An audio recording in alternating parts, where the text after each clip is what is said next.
Hi, my name's Kieran and I'm just going to show you one of the problems that some people might occur is the repairing of a Heatmiser thermostat. If it's not paired, the red light will not be shown on channel 1 or 2. So we'll hold the button in for 5 seconds. Once the red light is flashing, it's looking for the thermostat. You go to your thermostat, use your arrows and take your symbol over to the power button on the left hand side. Hold the tick button in for 5 seconds till you have setup and clock on the bottom left hand corner. Hit the tick button on setup and go down till you have P1 on the top right hand corner. Hit it on P1. Whenever it's counting down, it's looking for the thermostat.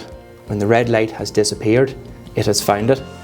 So you can hit your tick button and that's it paired.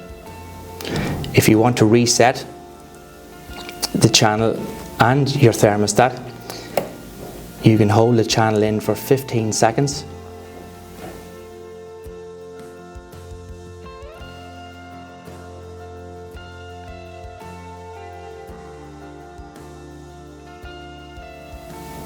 That's the channel has been reset on your thermostat. Hold the tick button in for 3 seconds until you have setup and clock and hold it in for a further 15 seconds.